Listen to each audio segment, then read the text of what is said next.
com que possamos ser mais do que vencedor. Jó capítulo 3 e verso de número 25.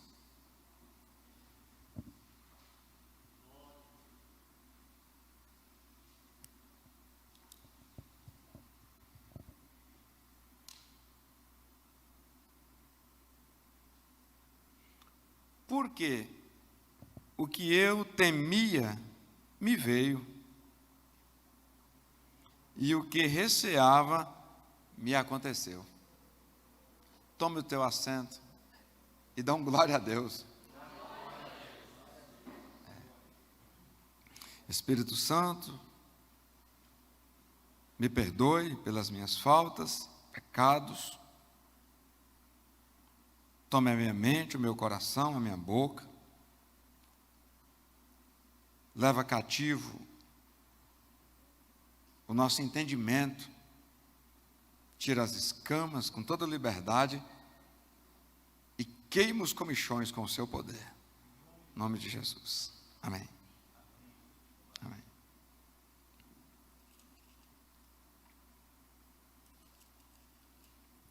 Se a gente não tiver cuidado quando estuda o livro de Jó, a gente assusta com o versículo 22 do capítulo 1, que diz assim: em tudo isso, Jó não pecou, nem atribuiu a Deus falta alguma.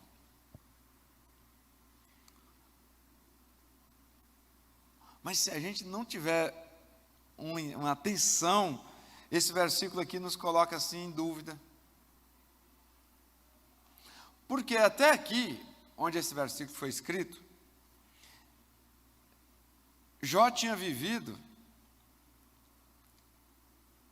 a primeira investida de Satanás, com a permissão de Deus.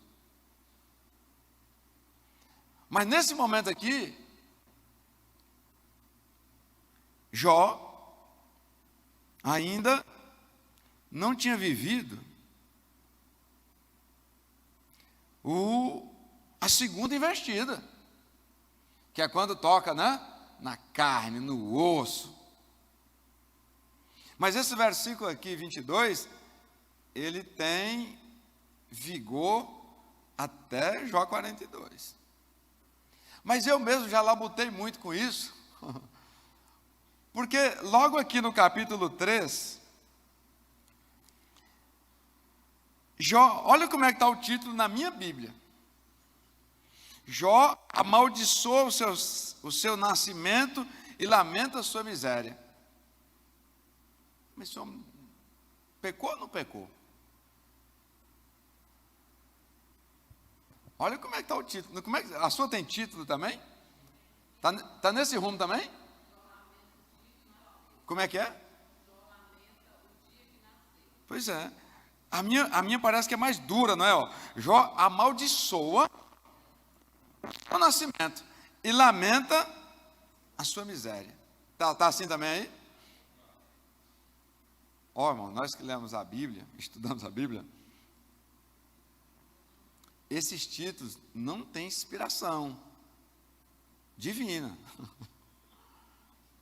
Esses títulos são coisas de editoras que buscam trazer notícia inicial acerca do texto que nós vamos ler.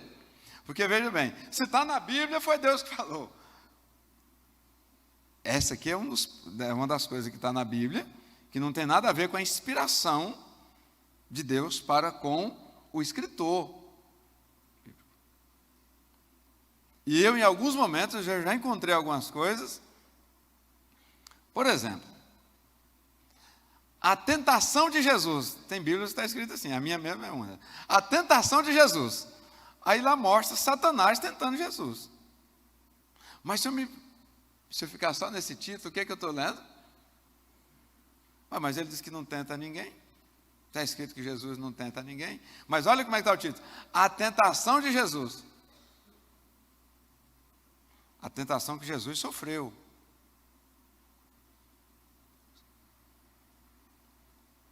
Então nós temos que ter... Porque eu pego o título, Jó amaldiçoa o seu dia. Não sou assim, com uma rebeldia, E quando eu leio, além do título, nós vamos ver um Jó que abre a boca, amaldiçoa o seu dia. Depois disso, abriu Jó a sua boca, amaldiçoou o seu dia. E Jó, falando, disse: pereço o dia que nasci, transforma na noite, que seja uma escuridão que não passe mais, e tal, tal, tal, tal, tal. Como dizer que Jó não pecou? Como manter essa afirmação, né? Aí, irmãos, é bem aqui que nós queremos, com a ajuda do Espírito Santo, fazer uma separação libertadora para nossas vidas. Se nós compreendermos, se eu conseguir compartilhar com os irmãos o que o Espírito Santo falou conosco acerca de ler esse texto, e eu mesmo, claro que tem pecado aqui, claro que tem, não está certo isso. Ó, irmãos, Jó foi gente.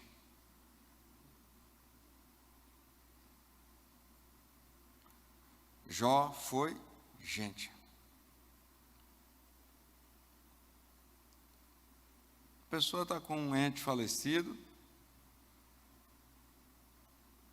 e nós chegamos do lado e ficamos insistindo: chora não, chora não, chora não, chora não. A pessoa passa por um trauma, uma dificuldade, um prejuízo financeiro grave, aí você chega lá: melhora essa cara. Você não é crente não, irmão? É ou não é uma prática nossa? Melhora essa cara. Cadê sua fé, homem?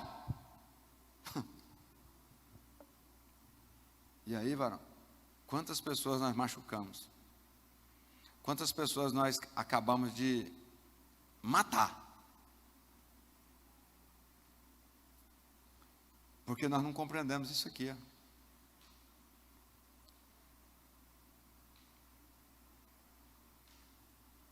O que Jó falou, irmão, por que não tem pecado? Porque o que Jó fala é o que um cidadão, um ser humano, não precisa ser cidadão não, eu retiro isso, um ser humano que sofreu perdas terríveis, sente. A dor era tamanha que ele disse: só teria uma forma para eu não sentir o que eu estou sentindo. É se eu não tivesse. Viu como muda tudo? A dor é tamanha, irmã Jeane, que ele está dizendo o seguinte: o que eu sinto aqui, o que eu estou vivendo, a dor que me aflige, só teria uma saída para mim. Só teria um escape. É se não tivesse existido o dia do meu.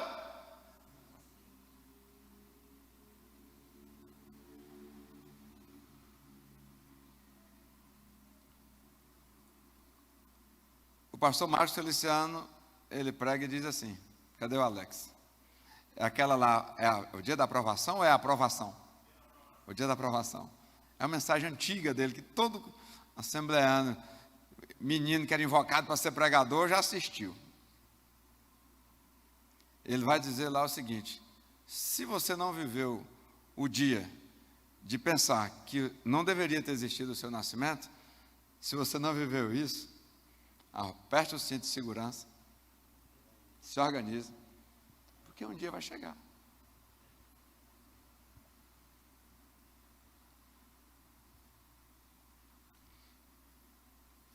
No meio do discurso dele, ele vai dizer assim: porque o que eu temia me veio, e o que eu receava me aconteceu.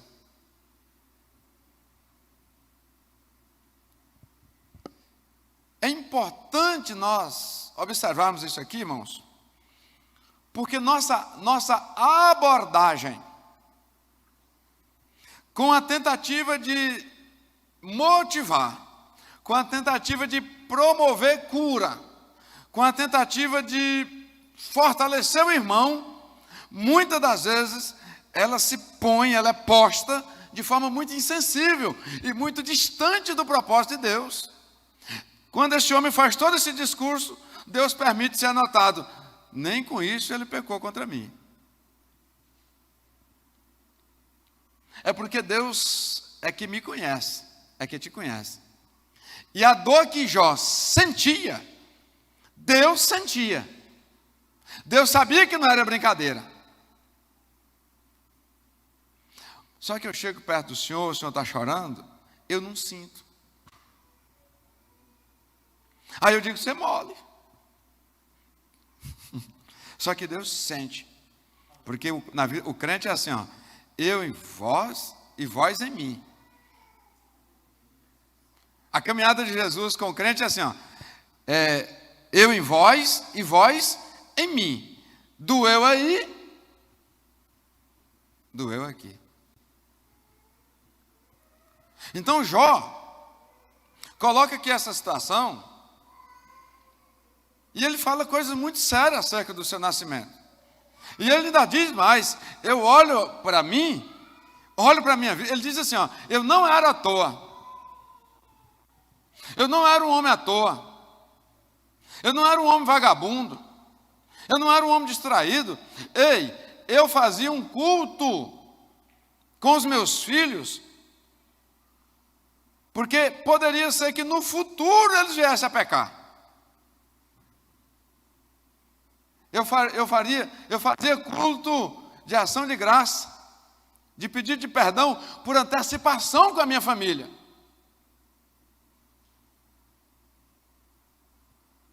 E aí ele fica nesse embate. Tem duas situações: ou eu falhei e eu não estou vendo essa falha, ou Deus é injusto. E Deus não é injusto. Olha o tamanho do conflito. Quase sempre quando o dia mal chega ou aproxima, nós começamos a procurar saber o que nós fizemos. Ei, Jó não chegou a nenhuma resposta. Eu procurei fazer certo.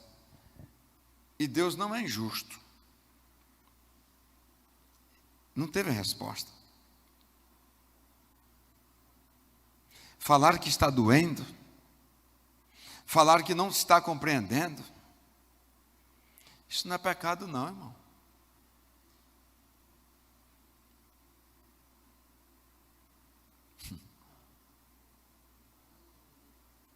Nós temos dificuldade de: vai, irmão, vai orar, irmão, vai no seu... Ei, irmão,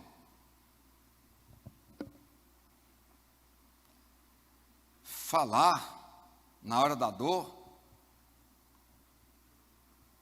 quando não tem remédio, é o que ainda traz um pouquinho de alívio. Eu também, irmã Cleide, convivi com uma senhora aqui muito jovem, que teve um tumor e faleceu muito jovem, crente, deixou 2 crianças pequenas. Os médicos não tinham mais o que fazer com ela, né? Ela pedia para a gente ir para lá, para ela poder falar. A gente segurava a harpa para ela cantar. Ela dizia assim: enquanto nós estamos aqui, eu falando e cantando e tal, nessa hora a dor. E às vezes falava coisa com coisa. A gente percebia que ela saía um pouquinho do ar, e nós ficávamos ali ouvindo. Irmãos, estava sobre a vida de Jó o que ele mais temia. Estava sobre a vida de Jó, de forma concreta, o que ele mais receava. E embora ele tenha feito um discurso acerca, inclusive, do dia do seu nascimento, nós temos que interpretar isso aqui na pele de Jó. Eu só posso dar um palpite acerca da conduta de Jó se eu conseguir ir para a pele dele.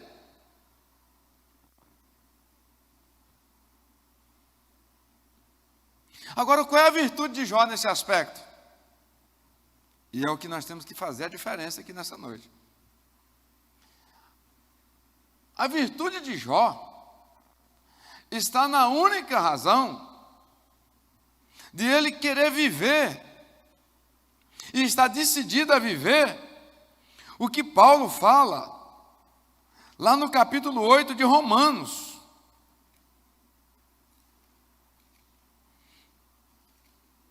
Que nada, absolutamente nada, absolutamente nada, vai o quê? Quando Jó diz assim, queridos, eu não podia ter nascido, era a única forma de eu estar livre dessa dor, eu não cometi erro nenhum, eu não era à toa, eu trabalhava, eu fazia os cultos, eu estava sempre ocupado, eu nunca dei espaço, lugar para viver uma situação tão cruel que eu estou vivendo, e tal. No final ele diz o seguinte: mas eu continuo tendo Deus que não me explica nada, eu continuo tendo meu Deus como meu Deus. O ideal é que eu não tivesse nascido, mas já que eu nasci, aí ele vai dizer, ainda que ele me mate, nele esperarei. Eu falar que está doendo, irmão, não é murmuração, não. Eu falar que eu não suporto mais, não é murmuração.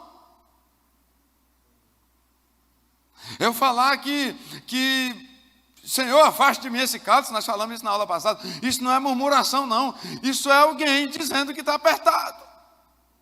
Mas ele resumia, arrematava dizendo, eu não entendi até agora, por que eu estou passando por isso. Eu sei que eu estou caminhando para a morte. E o Senhor é Senhor sobre a morte. Mas ainda que o Senhor me mate, o Senhor continua sendo meu Deus.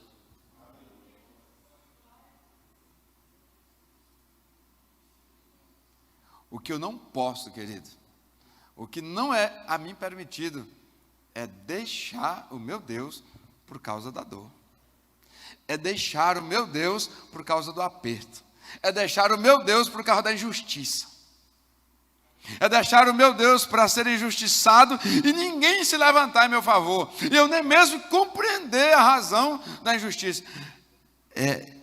Nada disso justifica. Mas foi o pastor que foi injusto comigo. Mas foram os meus pais. A gente escuta isso muito em gabinete. Mas foram os meus pais que cometeram a injustiça comigo. Sim, é grave, é sério, é duro, provoca uma dor terrível. Mas isso não é razão para ter deixado o seu Deus.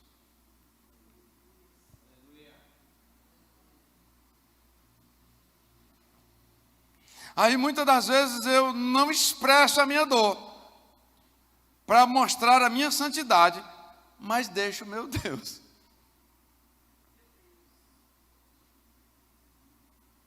Quase todas as pessoas que nós encontramos que estão desviadas dos caminhos do Senhor, elas têm uma razão de ofensa para apontar. É porque o pastor não me visitou, é porque a irmã me olhou assim, é porque o meu filho foi maltratado, tal. Ei, é aonde o ser humano vai ter surpresa desagradável.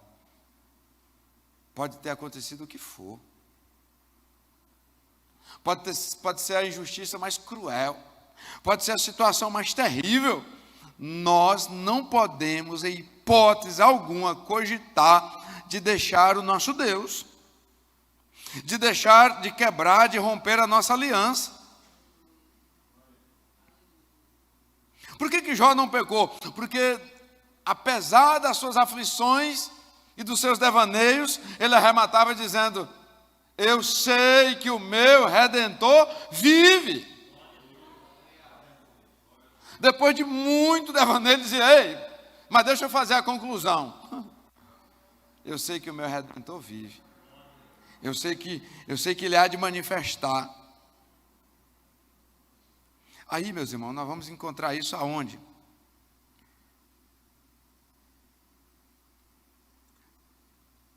Quem nos separará do amor de Cristo?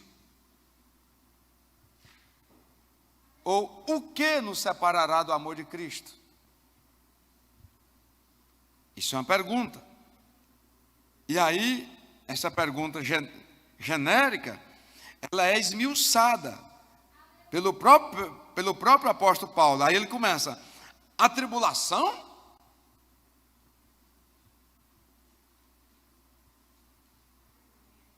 A tribulação justifica eu me desligar do amor de Cristo? Não, eu estou vivendo uma tribulação terrível e tal, na família, no trabalho, na saúde. A angústia, ou a angústia,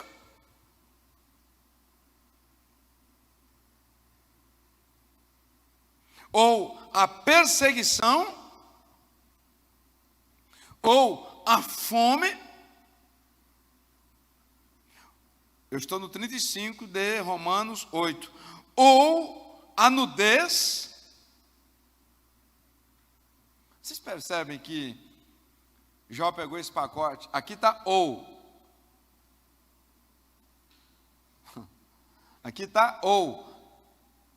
Para a turma aí do português aí, na vida de Jó foi e. Pegou? Para nós é ou a tribulação, ou a angústia, ou a fome, ou a nudez. Uma só. Só vai ser uma. Jó, nós temos que ler isso aqui assim, ó. A tribulação e a fadiga e a perseguição. E quem era o perseguidor? Não era o irmão enviado, foi o próprio Satanás. A perseguição, a angústia e a tribulação e a fadiga e a nudez e a fome, estava tudo isso centrado. Paulo para conosco, não pensa nesse pacote. Ele fala, uma só. Mas o nosso modelo aqui, irmãos, é Jó. E isso aqui na vida de Jó é lido como adição, cumulativo.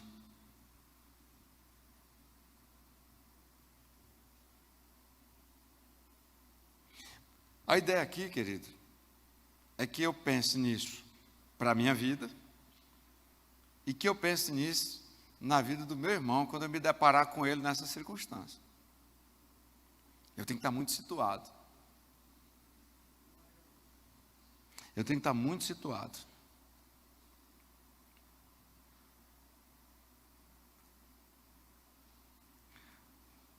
Como está escrito, por amor de ti, somos entregues à morte. Quantas vezes?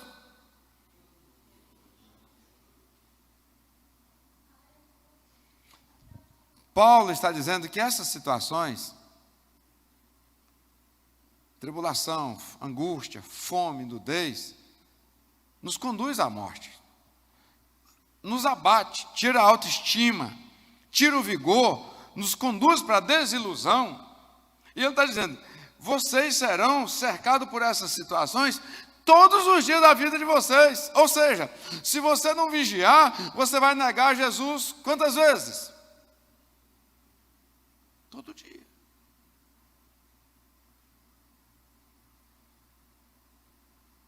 Um dia eu, pregando em Araguatins, eu disse, quem honra, aprende a honrar soldado, não tem dificuldade de honrar coronel.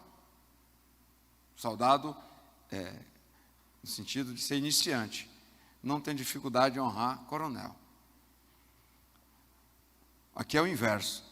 Quando eu acostumo a negar o Senhor Jesus, porque alguém me maltratou, porque alguma coisa que eu pedi não aconteceu, porque choveu e eu esqueci a roupa no varal e molhou. Quando eu começo a negar, quando chegar o dia de dizer sim ou não, eu já estou treinado a dizer não. Eu já tenho o hábito de negar. Aí, irmão, como é que é o exercício? Se o dia mal não chegou, aproveite hoje. E essas fadigas aqui, você pode sim sentir o impacto delas, mas o impacto dessas fadigas, Todo dia você tem que arrematar dizendo: ei fadiga, ei tribulação, ei nudez. Você provocou realmente dor, mas fique sabendo vocês, tem que conversar com esses institutos. Vocês fiquem sabendo que nem vocês isoladamente e nem em conjunto jamais me afastará do meu Deus. E nós vamos fazendo esse exercício nas lutas pequenas. E nós vamos pegando, isso vai gerando hábito. Porque todas as vezes que eu digo, eu não te negarei, ele chega mais. No dia que chega o dia mau, nós já temos fibra. Por isso que nós temos que viver, irmão, as situações menores com a mesma seriedade. Porque é elas que vão nos dar o treinamento para aquele dia.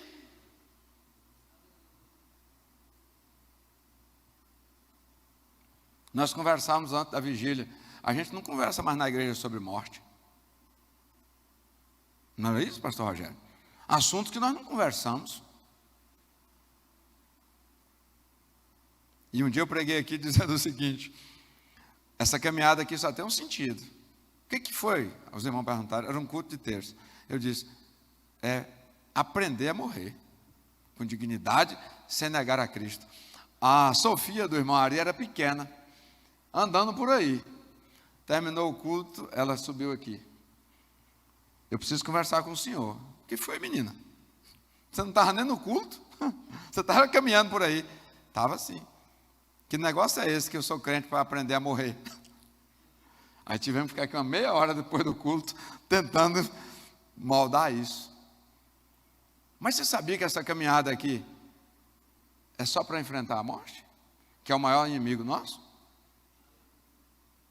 E enfrentar com dignidade, e ter o privilégio de poder ver os céus abertos, e poder ser sim recepcionado por Cristo. Mas como que eu preparo para esse dia do embate tão forte? Em pequenas situações. Por que Deus permite eu ser contrariado? Por que Deus permite o meu ego ser pisado? Por que Deus permite a tribulação me... Porque se Ele não me dá uma oportunidade de treinamento, eu vou ser covarde naquele dia. E Deus olha para mim e para você, fazendo de tudo, o Espírito Santo faz de tudo, para naquele dia nós passarmos como Estevão passou. Eu já contei aqui, uma das pessoas que eu mais admirei na fé, que Deus dava revelações profundas, entendimentos, uma situação muito forte. Um dia nós chegamos na congregação, lá na 41, a missionária estava acabada, e ainda disse que era o último culto dela, que ela negava a fé naquele dia. E nós ficamos apavorados, porque era muita fibra, era muita força na vida missionária. Além dos cultos, casa cheia de pessoas recebendo oração e sendo curados, visitadas, profecias. O que foi, irmão? Roubaram minha bicicleta.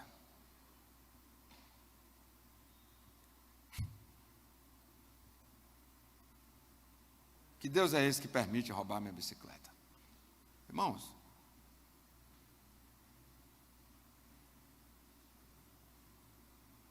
quase sempre que nós queremos parar, quando nós vamos analisar a razão que nos faz pensar em parar, é uma bicicleta que foi roubada. Mas aqui está dizendo que é para suportar a tribulação, a angústia, a perseguição, a fome, a nudez, o perigo e a espada. E isso vai vir todo dia, e todo dia nós vamos ser provocados para negar. Mas ele continua dizendo: mas em todas estas coisas somos mais do que vencedores por aquele que nos amou. Ser vencedor não é estar livre da tribulação. Ser vencedor não é deixar de chorar no dia da tribulação. Ser vencedor não é deixar de sentir dor no dia da tribulação. Ser vencedor é não negar a Cristo no dia da tribulação. Ainda que chore, ainda que role no chão, mas não nega a Cristo.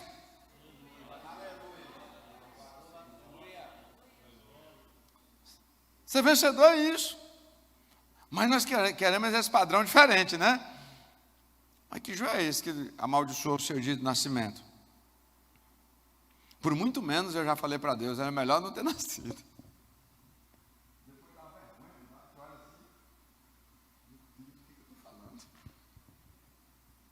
Por isso, Senhor.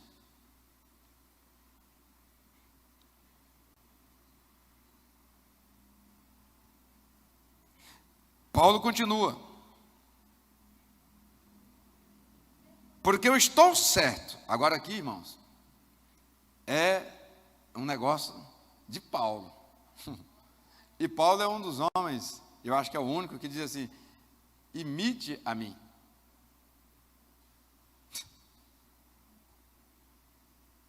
É atrevimento ou não? Sabe o que Paulo falou? Ei, eu estou no nível que se você pisar onde eu pisar, você está pisando nas pegadas de Cristo. Ele tinha tanta convicção de que ele só pisava onde Cristo pisava, que ele disse o seguinte: se está muito distante para você pisar nas pegadas de Cristo, pise nas minhas.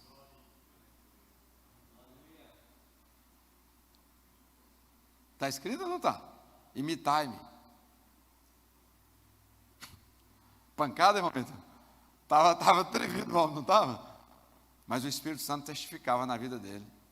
Você está no prumo, meu filho. O Espírito Santo falava com ele, né? Você está no prumo. E isso é tão provável, e é tão bíblico, que naquele episódio lá do naufrágio, aquele que ele e outros prisioneiros estavam sendo transportados, aconteceu um fato que eu gosto muito de falar aqui na igreja, para dizer o que é alguém que está disposto a não negar. Porque o que tinha de acerto em Paulo não era uma santidade, irmão, um nível assim de super-homem, não. Era só uma convicção tão fundamentada de que ele, em circunstância nenhuma, negaria a Cristo. Mas ele falhava, cometia erros.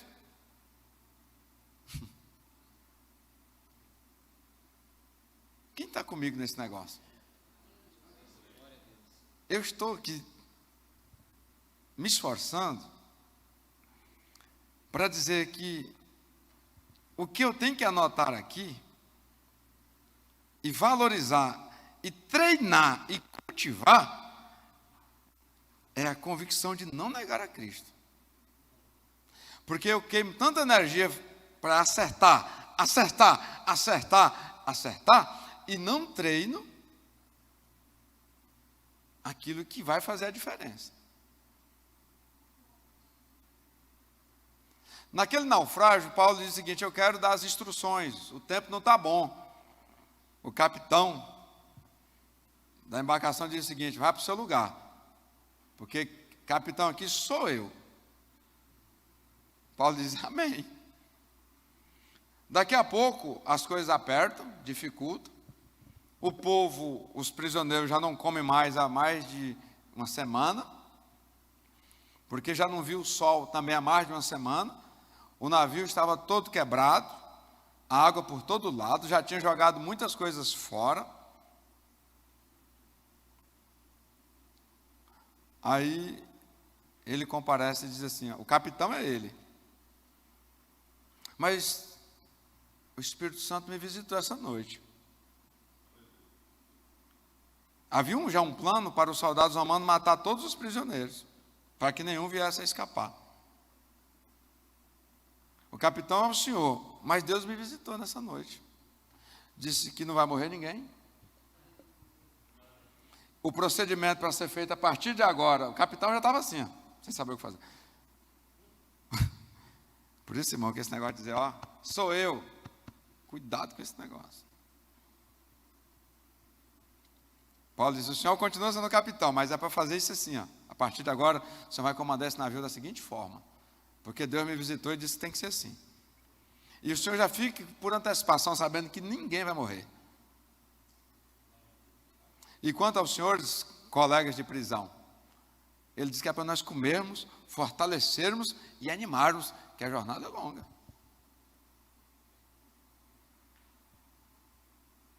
Por que Paulo tinha esse relacionamento com Deus?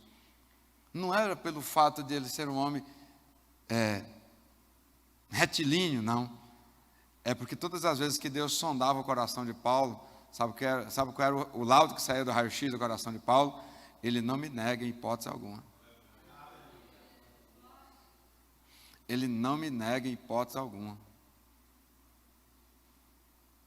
Vamos lá? Aí Paulo vai dizer: porque eu estou certo de que nem a morte. Ah, pastor, mas na hora da morte, é bem verdade que a pessoa não vai querer negar a Cristo. Mas aí ele arremata.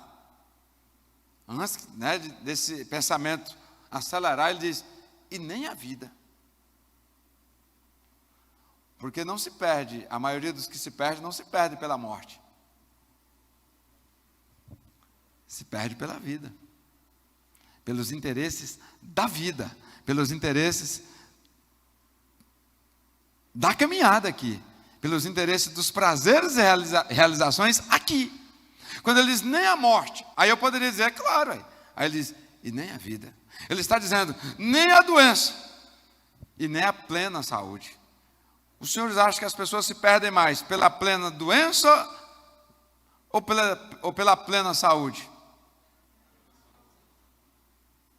Ele arremata de imediato. Nem a morte, que é o óbvio, né? E nem a vida.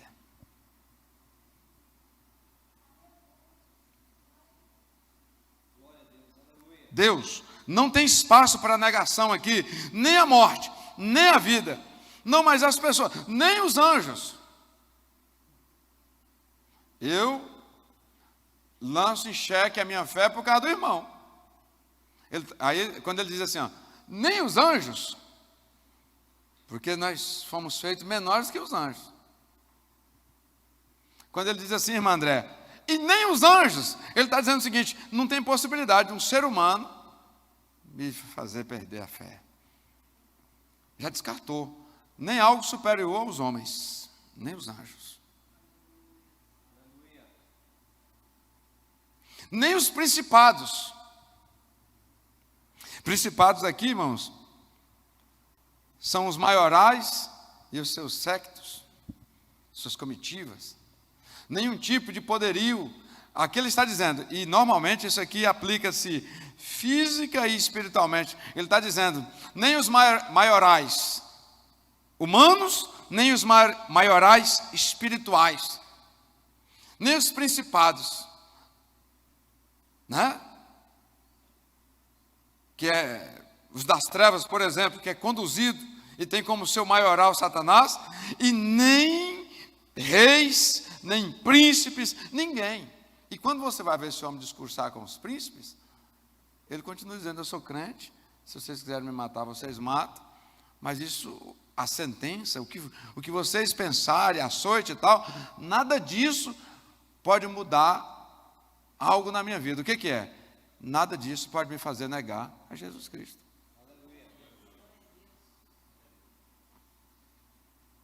Já pensou eu começar a fazer esse exercício? Eu não vou negar. Muitos de nós não queremos, essa nudez aqui, irmãos, ela vai mais longe. A nudez fala de vergonha, de exposição.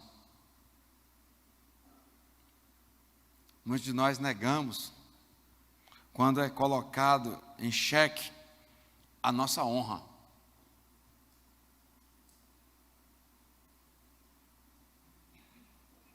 Pessoas, porque é um valor muito alto, né? A honra, né? A nossa honra é um valor muito, embora seja subjetivo, né? Não tem como mas é muito forte isso. O pastor presidente falou um dia comigo, e eu já ouvi falando isso também em outras situações. Ele disse assim, irmão Lucene, o que eu mais temia a vida toda era o meu nome, o zelo pelo meu nome. Aí ele disse assim, aí teve um dia que eu acordei e eu era notícia de Jornal Nacional. Já falou com o senhor também, né? Aí ele disse assim, era o que eu temia, né? Foi dolorido demais. E eu estou falando da importância de quando chega esse dia nas nossas vidas. Eu estou falando de libertação aqui, viu, irmãos? Sabe qual foi a reação posterior ali, quando passou o impacto da dor, da vergonha, da desonra, ele olhou face a face para o Senhor e disse assim: o que eu vou temer agora? O que é que pode me parar agora? Se Satanás fez alguma coisa para me matar, agora o que eu vou temer? Eu tinha um temor. Você sabe o que Jó está dizendo aqui? Porque não dá uma dó quando a gente lê? Não dá uma dó? O que Jó fala? Que é a nossa temática de hoje. Porque o que eu temia me veio, o que eu receava me aconteceu. Não dá um desespero assim de pensar a situação dele?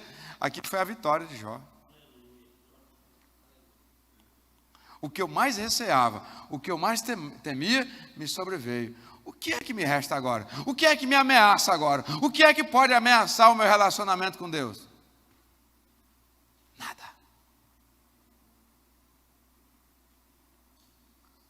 Por isso que nós não podemos fugir dos desígnios do Senhor para as nossas vidas. Por isso que nós temos que orar mesmo e falar: seja feita a sua. E se tiver enfrentamentos para serem encarados, é melhor que venha.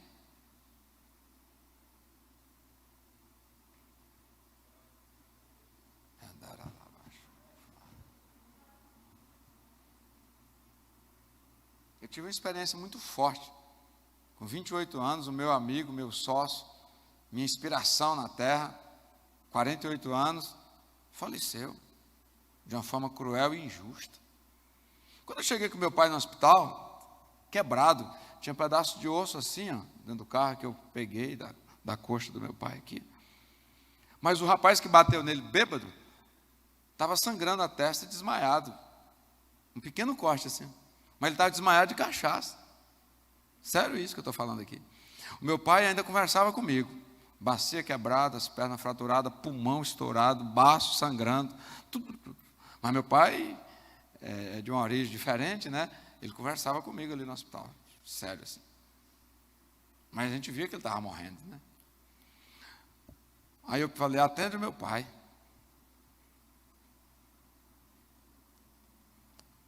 Eles me arrancaram dali, 2 policiais. E foram atender o moço que tinha batido bêbado com um pequeno sangramento na testa. E ele dizia de lá: Giselso, pede para eles me atender que eu estou muito ruim. Eu gritava: atende meu pai. Eles diziam, chamaram o policial: tira esse rapaz daqui. E aí priorizou. Não estou aqui culpando ninguém, irmãos. Deus tem um propósito em tudo. Não estou culpando ninguém. Eu estou falando que eu vi essa cena. Eu com um pedaço de osso na mão. É sério aqui, doutor? Não, vamos atender o rapaz aqui primeiro. Aí o rapaz teve atendimento, que veio bêbado e bateu na contramão. Eu estou falando assim, não é muita injustiça? Arrumei todos os papéis para processar aquele homem. Tintim por tintim.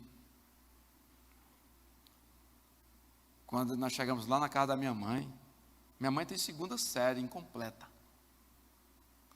Quando eu estava com um pacote amarelo, com todos aqueles papéis, esperei os laudos, aquela coisa toda, irmão menor, minha mãe nunca teve emprego, nunca teve nada, dependia exclusivamente. Enfim, eu cheio de razão agora, já tinha convencido todos os meus irmãos, vamos fazer o que... Porque foi tudo muito injusto. Minha mãe, 2ª série, disse assim: ei, eu quero que vocês rasguem esses papéis.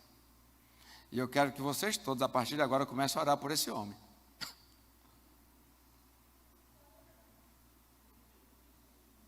E nós vamos orar por ele, firme, para Deus libertar ele da cachaça, para Deus não deixar ele se envolver mais nenhum problema, e não sei o quê. E é para rasgar agora, Gisele. Mamãe, nós gastamos muito nesses laudos. Agora. E o Deus que me sustentou até aqui, vai me sustentar até o último dia sem marido. E se eu morrer, foi a vontade de Deus.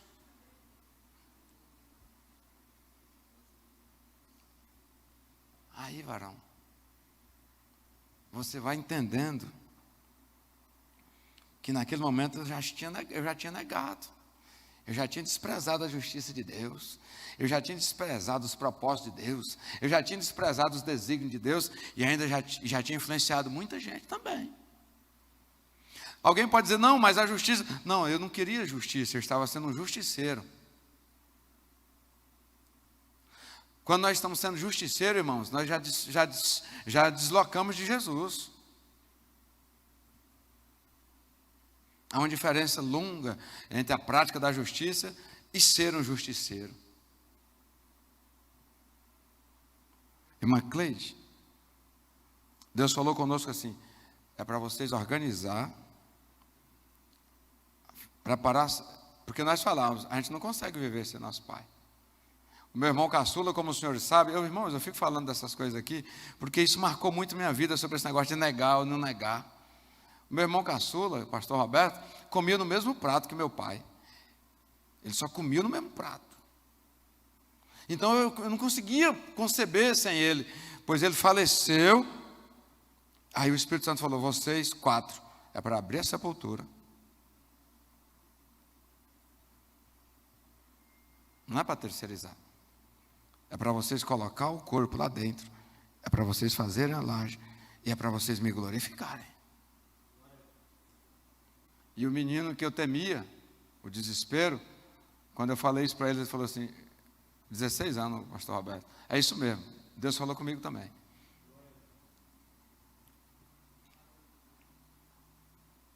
É para me glorificar, é para me exaltar. Aí hoje a gente perde uma sandália, deseja a morte, para quem não cuidou da nossa sandália.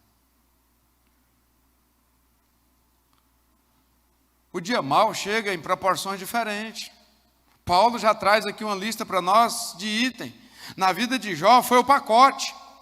Mas nós não sabemos o que nos espera amanhã. Mas eu estou sendo treinado para isso. Eu não sei, irmã Érica, como é que vai ser, se é um item desse, se é um pacote.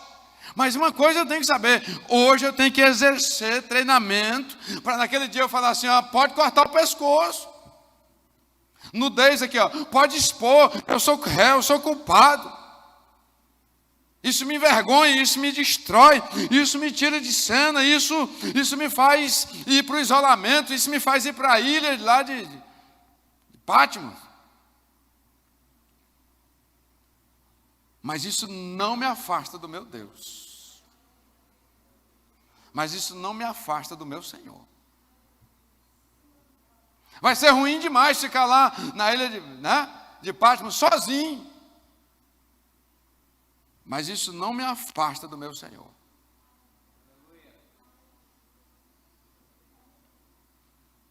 Irmão, pensar assim, viver assim, nós não vamos ter depressão não. Porque nós vamos aprender a lidar com perdas. Porque foi anunciado um evangelho que não tem perdas. Um evangelho que não tem perdas. Não tem perdas. E nós estamos diante de um cenário aqui, ó, de perdas de grandes proporções. Pandemia, muitos morreram, deram cabo na própria vida. Porque acabou isso, acabou aquilo, tal.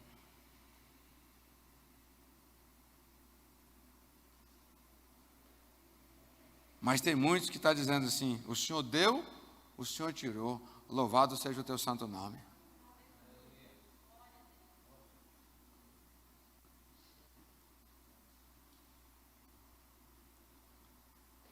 Paulo continua falando de algumas coisas. Estou terminando.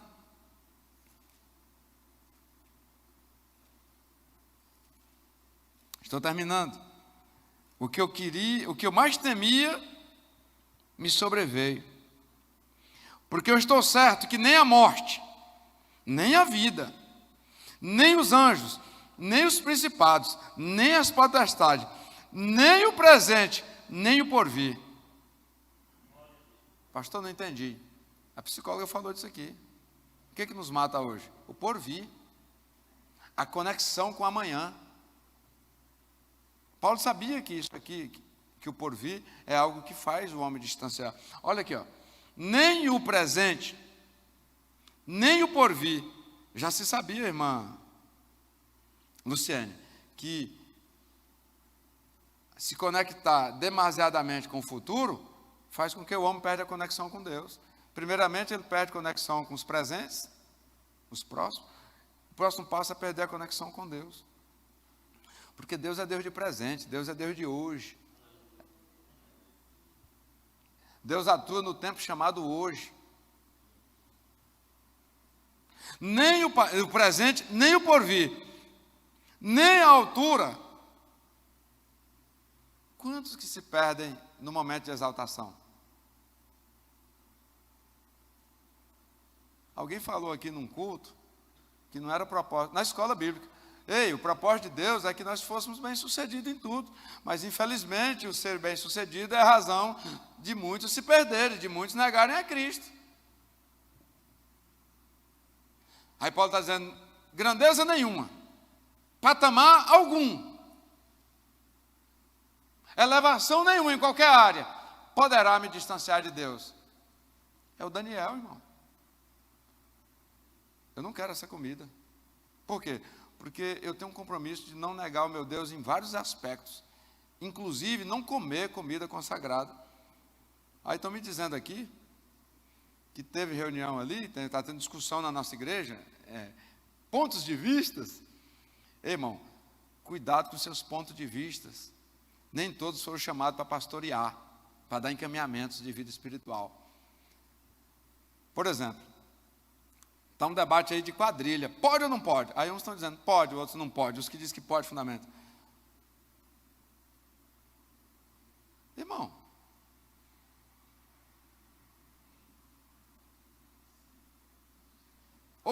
obreiros meus, já deu encaminhamentos nesta semana para irmãos aqui, que é tranquilo, irmão. Não é tranquilo não, irmão. É festa de São João. É comida consagrada para São João. Aí um já me disse, mas e a escola? Já aconteceu comigo. Ou participa ou tira zero. Eu fui lá. Nem participa e nem vocês vão dar zero.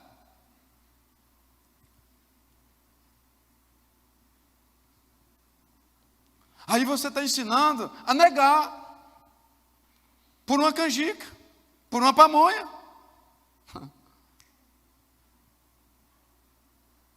Por uma paçoca.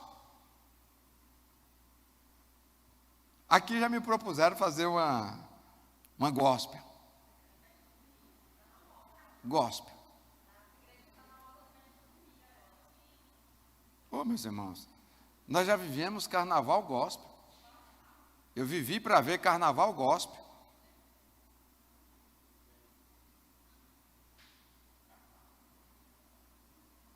Imagina no dia que o dia mal chegar, diante de uma pessoa que quando ele fica entre uma canjica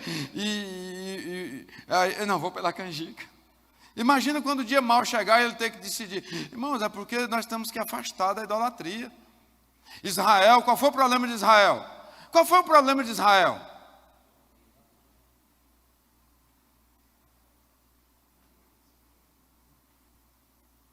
Pastor Tafio, ei, irmão. Tem que, as pessoas que sabem que nós somos evangélicos da Assembleia de Deus, tem que nos respeitar. Tem que nos respeitar. Agora nós não vamos combater a festa, nós não vamos amaldiçoar. Não é nada disso. Eu estou dizendo que você não precisa participar dessas coisas. Nós não participamos de Páscoa, irmão. Nós não compramos ovo de Páscoa.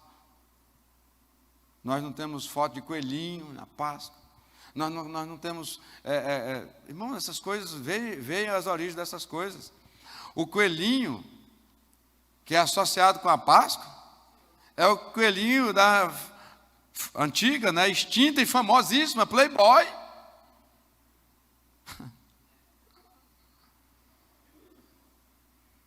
O símbolo da revista de mulheres nuas, famosa no Brasil, que agora é extinta, né? O símbolo dela é o mesmo coelhinho da Páscoa. Porque pega uma forma de associar o santo com o profano de forma muito sutil. Primeiro eu associo Jesus a um coelho. Depois eu levo o coelho a ser uma série de coisas que não tem nada a ver com Cristo.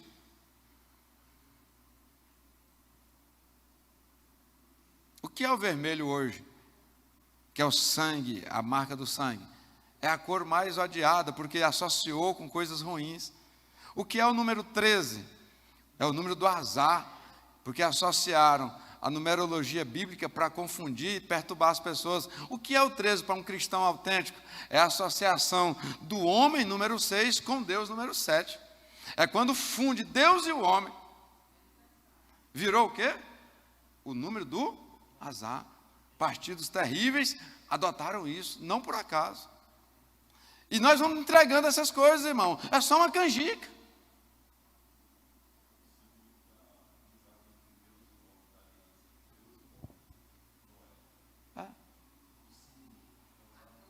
Pois é.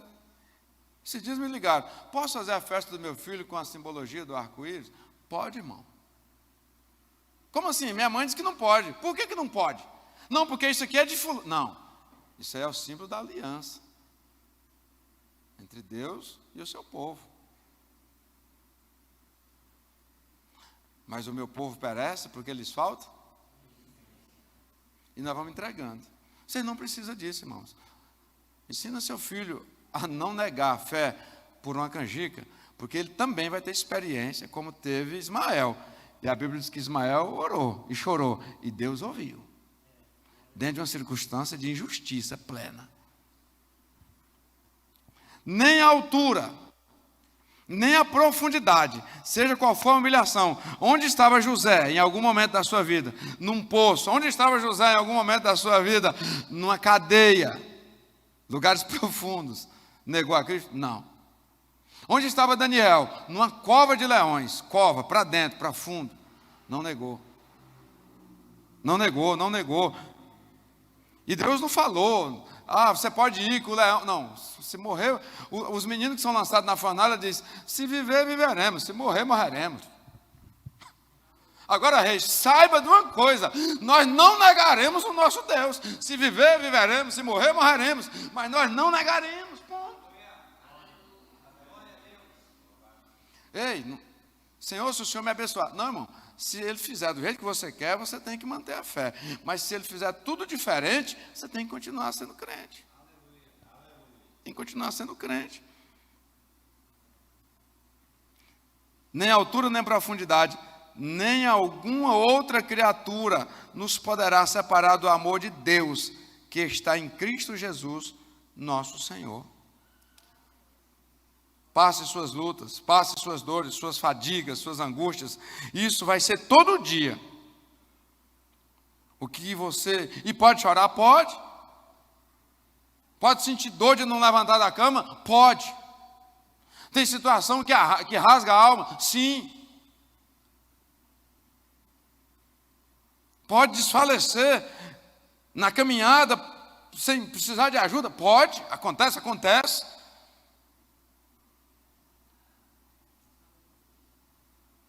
Mas não negue, só te restou um caco de telha? Sim, amém. Isso não te justifica você negar a sua fé.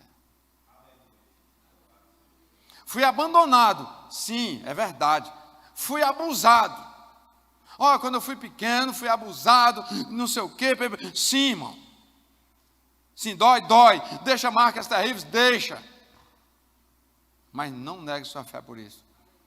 Porque há uma promessa. Que esse corpo, essa estrutura vai ser glorificada.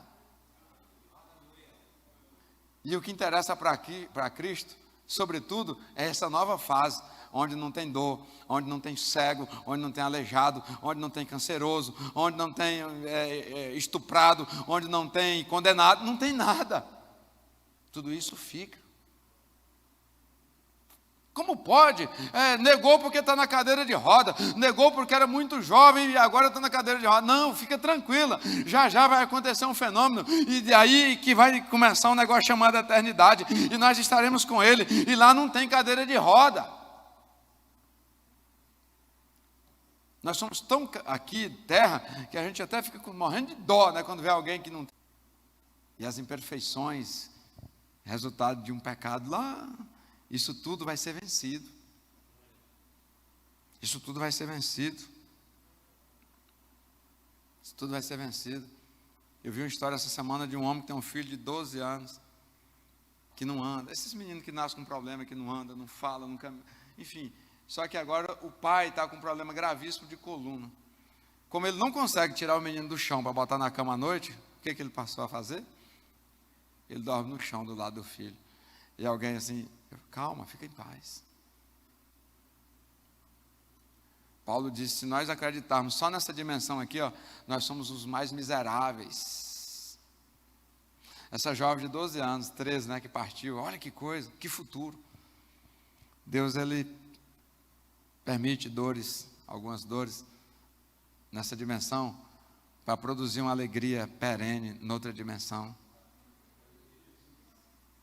Não negue, não negue, não negue, não negue. Guarda esse versículo. Eu sei que eu me estendi muito. Guarda esse versículo de Jó 13 e 15. Ainda que ele me mate, nele esperarei. Parte A. Ainda que ele me mate, nele esperarei. Ainda que ele me mate, nele esperarei. Eu não sirvo a um Deus por causa da vida. Eu não sirvo a um Deus por causa de presente. Eu não posso servir a... Não. Eu sirvo a Deus porque Ele é o meu Senhor, é o meu Criador, é que conhece, é que sabe de tudo que eu preciso e que tem um projeto e um propósito acerca da minha pessoa e tem um lugar nos céus reservado para mim.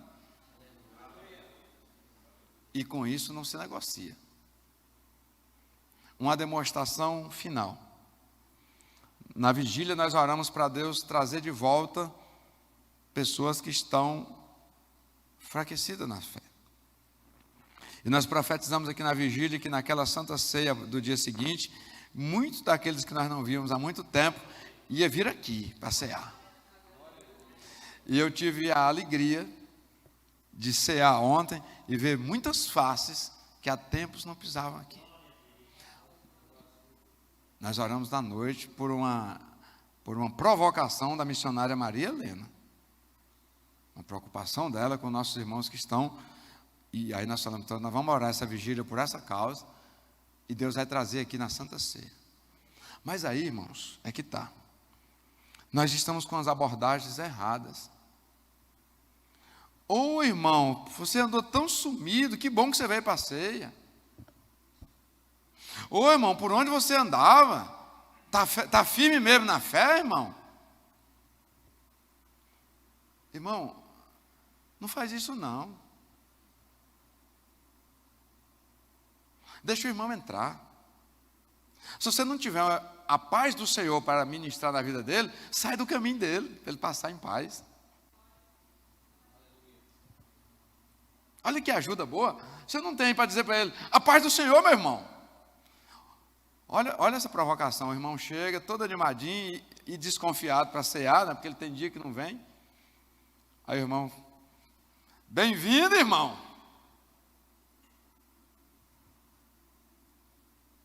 Irmão, nós estamos sendo agente de Satanás com essa postura. Bem-vindo, sumido, hein? Ô irmão, para que isso? Então realmente você estava preocupado com esse irmão, você está anotando.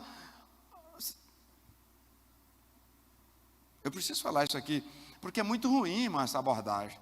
Não parece uma abordagem de amor? Não é não, irmão, isso é satânico. Isso é para constranger, deixa a pessoa entrar. É Ele Deus. Examine-se, pois, o homem a si mesmo.